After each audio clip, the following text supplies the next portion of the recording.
여러분 안녕하십니까? 오늘은 돈 뜨겁게 사랑하고 차갑게 다루어라 라는 주제로 얘기를 해보겠습니다. 소주제는 사랑한다면 투자하라. 아시겠지만 앙드레 코스톨란이라는 그 유럽의 버핏이죠. 아주 유명한 그 투자의 대가인데 오늘 이분의 책을 소개하고 또 지금 어려운 이런 시기에 어떻게 투자 대가는 겪어냈는지 한번 알아보겠습니다.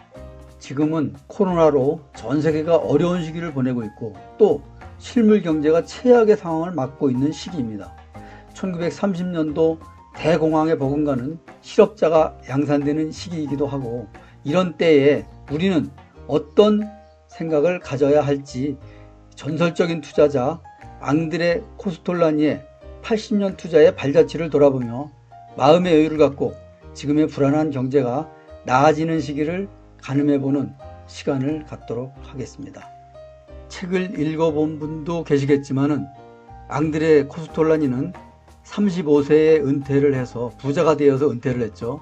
은퇴를 해서 30권이 넘게 책을 냈고 그 중에 유명한 책이죠. 돈 뜨겁게 사랑하고 차갑게 다루어라 라는 책을 리바이브를 해보고 또 지금 시대에 맞는 우리의 그 투자 철학이라든지 행동 철학을 함께 보도록 하겠습니다. 앙드레 코스톨라니는 누구일까요? 우선 유럽의 전설적인 투자자죠. 1906년 헝가리에서 태어나 철학과 미술사를 전공했고 1920년에는 18살에 파리로 유학을 떠나서 처음으로 증권 투자를 시작했습니다. 그러니까 부유한 집안에서 태어났겠죠. 어린 나이에 또 유학까지 가서 이런 철학 미술사를 전공했으니까. 이후에 뛰어난 판단력과 확실한 소신으로 유럽 전역에서 투자의 대부가 되었습니다. 80여 년 동안 투자라는 지적 모험을 즐겼으며 그의 책 돈 뜨겁게 사랑하고 차갑게 다루어라는 93세가 되는 1999년 2월에 쓰기 시작하여 9월에 탈고를 했는데 안타깝게도 책에 서문을 쓰지 못한 채 13일 날 그러니까 바로 9월 13일 날 사망을 하였습니다. 이 책은 그의 파란만장한 투자 인생을 결산하는 최후의 역작이며 위대한 유산으로 평가를 받고 있습니다. 그의 유명한 투자 철학 중에 주인과 개라는 내용이 있습니다. 함께 한번 읽어보도록 하겠습니다. 한 남자가 개와 산책을 한다.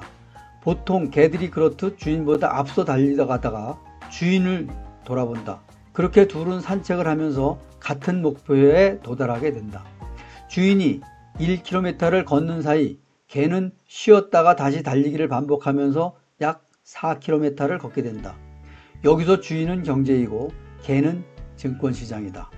이는 경제는 지속적으로 발전하지만 한 보 혹은 두 보 멈추기도 하고 뒷걸음질 치기도 한다. 증권시장이 그렇다는 얘기죠. 그 사이 물론 증권시장은 100번도 더 앞으로 뒤로 또 전진 혹은 후진하게 되는 것이다. 개는 주인과 함께 산책을 하더라도 주인은 똑바로 경제죠. 똑바로 약수터를 간다든지 목표 지점을 향해서 가는데 개는 돌아섰다가 뒤로 갔다 앞으로 갔다 하면서 언젠가는 같은 목표 지점에 도달한다는 그런 얘기가 되겠죠. 네, 또 다른 얘기를 보겠습니다. 나는 어느 레스토랑에 가면 웨이터가 추천하는 메뉴는 절대 주문하지 않는다. 그것들은 레스토랑이 빨리 팔아치우려고 하는 것들이기 때문이다. 증권사 직원의 추천 펀드나 종목도 마찬가지다. 그들에게 쓸만한 조언을 구하기는 매우 어렵다. 부안해동 투자자들이 모두 그 주식을 모두 사고 나면 장밋빛 허상이 드러나며 결국 파산을 면하기 어렵게 되는 것이다. 네, 앙드레 코스톨라니가 한 유명한 말 중에 달걀을 한 바구니에 담지 마라는 말이 있죠. 분산 투자를 강조한 얘기긴 하지만 이 뒤쪽에 가면은 분산 투자를 꼭 해야 된다, 안 해야 된다 이 얘기에 대한 결론이 있습니다. 그래서 달걀을 한 바구니에 담지 말아야 하지만 여러 개 바구니에 담아야 할 필요도 아니다 하는 얘기를 또 앙드레 코스톨라니가 해주고 있습니다. 시장이 악재에도 하락하지 않는다면 더 이상 내려가지 않는 하한선이 정해진 것이다. 반대로 호재에도 안 올라간다면 과잉 매수 상태이다. 성공 전략은 남들과 반대로 하면 된다. 참 쉽지 않은 얘기죠. 남들과 반대로 하면 된다는 얘기들이. 지난번 3월 달에 지금 나스닥이든 코스닥이든 상당히 내려갔었는데 그때 그 공포에 사실 그 매수한다는 건 상당히 어렵습니다. 그렇지만 이 남들과 반대로 했다면 지금 상당한 수익 구간에 있겠죠. 이런 말을 한 것입니다. 내 돈을 가지고 우량주에 투자하라. 그리고 수면제를 먹고 한 몇 년간 푹 자라. 워렌 버핏도 가끔 이 얘기를 하고는 있죠. 이렇게 우량주에 투자를 했다면은 일희일비를 바라보지 말고 가족들과 또는 자식들과 함께 공원을 산책하면서 다른 생각을 하라. 이런 얘기도 같은 맥락이 되겠죠. 수면제를 먹고 한 몇 년간 푹 자고 나면은 상당히 올라 있을 것이다 하는 그런 얘기가 되겠습니다. 계속해서 투자의 명언들을 보겠습니다. 빚내서 투자하지 마라. 생각을 좀 하고 투자하라. 우리는 무심히 투자하는 경우가 많죠. 남들의 얘기를 듣고 투자하기도 하고 깊이 생각 없이 그냥 투자하는 경우도 있고 그렇습니다. 돈의 흐름이 어떻게 움직이는지 보고 투자하라. 사람들의 심리를 분석해라. 이 90%는 심리에 의해서 오르고 내린다고 하죠. 그래서 심리학이 이 주식시장을 지배하고 있다는 그런 얘기가 있습니다. 상상력을 더해서 나의 주관을 갖고 투자해라. 자신의 결정을 믿고 지킬 수 있는 인내심을 지녀라. 참 쉽지 않은 말입니다. 인내심을 지녀라 하는 말도. 그리고 마지막이 운이다. 운과 관련된 얘기도 뒤에 있으니까 함께 보도록 하겠습니다. 이것은 앞에서 달걀을 한 바구니에 담지 말라는 얘기의 해석이 되겠습니다. 분산 투자가 좋은지 집중 투자가 좋은지는 정답은 없다. 문제의 핵심은 종목의 개수가 아니다. 그 종목들이 얼마나 좋은지 하나하나 개별적으로 조사해 보는 것이 중요하다. 자신의 기준에 적합하다면 다수의 종목이 될 수도 있고 경우에 따라서는 한 종목이 될 수도 있다. 달걀을 한 바구니에 담지 말라는 얘기지만 꼭 분산 투자가 좋은 것은 아니라는 그런 얘기가 되겠죠. 하지만 분산 투자 자체만을 위해서 잘 알지도 못하는 종목에 나누어 투자하는 것은 무익하다. 어리석은 분산 투자야말로 일반 투자자들이 빠지기 쉬운 함정이다 라고 얘기를 했습니다.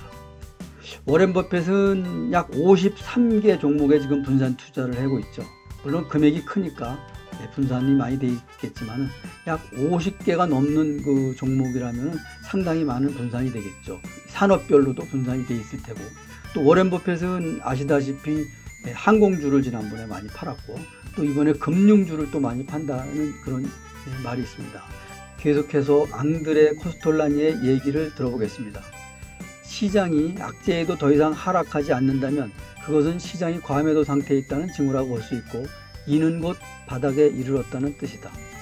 시장이 호재에도 별 반응을 보이지 않는다면 이것은 시장이 과매수 상태를 알리는 것이며 이미 최고점에 와 있다는 뜻이다. 거래량이 늘어나는 가운데 주가가 계속 하락하면 이것은 일정 기간 지난 후 곧 상승이 시작될 것을 알리는 징후이다.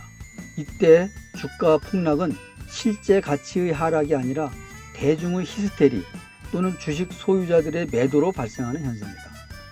오랜 기간 거래량이 적은 가운데 시세가 지속적으로 하락하는 경우에 이것은 좋지 않은 징후이다.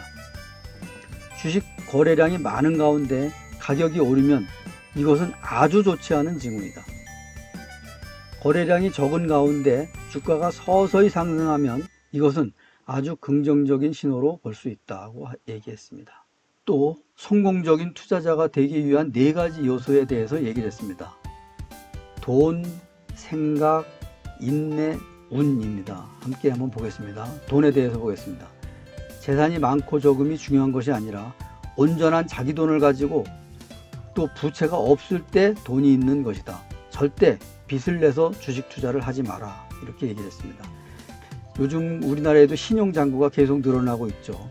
그렇지만은 절대 남의 돈을 가지고 주식 투자를 하게 되면은 조급해지고 마음의 여유가 없기 때문에 빚을 내서 투자해서는 안 된다는 얘기가 되겠습니다. 두 번째는 생각입니다. 생각하고 난 뒤 주식 거래를 해야 한다는 것이 중요하다. 상상력을 가지고 있어야 한다. 상상력은 지식보다 중요하다. 충분히 생각한 후 어떤 전략을 세웠다면 주변의 지인이나 미디어에 흔들려서는 안 된다. 강한 심정을 가지고 계속 밀고 나가라는 그런 뜻이 되겠죠. 흔들려서는 안 된다. 세 번째는 인내입니다. 주식시장에서는 머리로 돈을 버는 것이 아니라 엉덩이로 돈을 버는 것이다. 인내가 없는 사람은 주식시장 근처에 얼씬거리지 않는 것이 좋다고 얘기했습니다. 묵직하게 조금 올랐다고 가볍게 판다든가 또 내렸다고 불안해서 또 판다든가 이렇게 하지 말고 무거운 엉덩이를 가지고 길게 바라보고 투자하라는 얘기가 되겠습니다. 그 다음에 네 번째는 운입니다. 투자자에게는 운이 따라야 한다. 전쟁, 자연재해, 정치적 혼란, 새로운 발명, 사기 등은 투자자의 판단의 기초가 되었던 여러 전제 조건들을 흔들어 놓을 것이다. 이 앙드레 코스탈라니가 있을 때는 제1차, 2차 세계대전도 있었고 또 금융위기도 있었고 또 여러 가지 많은 사건들이 있었습니다. 또 1930년 대공황도 있었고 그것을 다 거치면서 돈을 벌어서 성공한 그런 사람이 되겠죠. 그러다 보니까 이런 운도 상당히 많이 중요하다는 것을 여기서 말하고 있습니다. 그럼 여기서 앙드레 코스탈라니가 10가지 권고사항과 10가지 금기사항이 있습니다. 그 두 가지를 함께 알아보도록 하겠습니다. 먼저 10가지 권고사항입니다. 매입 시기라고 판단되면 어느 업종의 주식을 매입할지 결정하라. 압박에 시달리지 않도록 충분한 돈을 가지고 행동하라. 모든 일이 생각과 다르게 진행될 수 있는 것을 명심하고 반드시 인내하라. 확신이 있으면 강하고 고집스럽게 밀어붙여라. 완전히 새로운 상황이 전개되면 즉시 매도하라. 유연하게 행동하고 자신의 생각이 잘못될 수 있음을 인정하라. 때때로 자신이 보유한 종목 리스트를 보고 지금이라도 역시 잘 샀는지 검토하라. 대단한 가능성을 예견할 수 있을 경우에만 사라. 계속해서 예측할 수 없는 위험 역시 항상 염두에 두어라. 자신의 주장이 옳더라도 겸손해라. 이런 10가지 권고사항을 얘기를 했습니다. 그럼 10가지 금기사항을 보겠습니다. 추천 종목은 따르지 말며 비밀스러운 소문에 귀 기울이지 마라. 이거는 아마 그 전문가들의 얘기라든가 미디어의 얘기에 현혹되지 말라는 그런 뜻이 되겠고, 자신의 그런 그 강한 의지력이 있으면 그것을 밀고 나가라 하는 그런 얘기가 될 것 같죠. 파는 사람이 왜 파는지, 사는 사람이 왜 사는지 스스로 알고 있다고 생각하지 마라. 또한 다른 사람들이 자기보다 더 많이 알고 있다고 생각해서 그들의 말에 귀 기울이지 마라 고 했습니다. 세상에는 전문가는 없다고 보죠. 주식은 미래에는 우상향할 것을 믿고 투자를 하는 것이니까요. 전문가들이라든가 미디어에 현혹되지 말고 내 의지대로 밀고 나가라는 뜻이 되겠습니다. 세 번째는 손실을 회복하려고 하지 마라. 네 번째는 지난 시세에 연연하지 마라. 다섯 번째는 주식을 사놓은 뒤 언젠가는 오를 것이라는 희망을 잊지 마라. 여섯 번째는 시세 변화에 민감하게 반응하지 마라. 일곱 번째는 어디서 수익 손실이 있었는지 계속해서 계산하지 마라. 멀리 보고 하라는 뜻이 되겠습니다. 여덟 번째, 단기 수익을 얻기 위해 팔지 마라. 너무 가볍게 움직이지 말라는 뜻이 되겠죠. 정치적 성향, 즉 지지나 반대에 의해 심리적으로 영향을 받지 마라. 이익을 보았다고 해서 교만해지지 마라. 이렇게 10가지 금기사항을 얘기를 했습니다.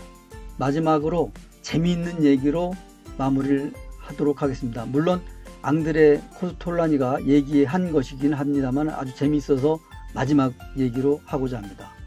주식시장은 아름다운 여자처럼 변덕스러워 항상 냉정함을 유지해야 하고, 왜 그렇게 변덕스러운지에 대하여 어떤 논리적 설명을 찾으려고 하지 마라. 그것은 헛되고 시간 낭비이다 라고 했습니다. 그래서 자신의 의지대로 밀고 가라는 그런 얘기가 되겠죠. 오늘은 유럽의 법빛인 앙드레 코스톨라니의 얘기를 했습니다. 그래서 앞으로도 이렇게 투자의 대가들의 전설적인 투자와 관련된 얘기들을 계속 이어나가도록 하겠습니다. 오늘은 여기서 마치겠습니다. 구독과 좋아요 부탁드립니다. 감사합니다.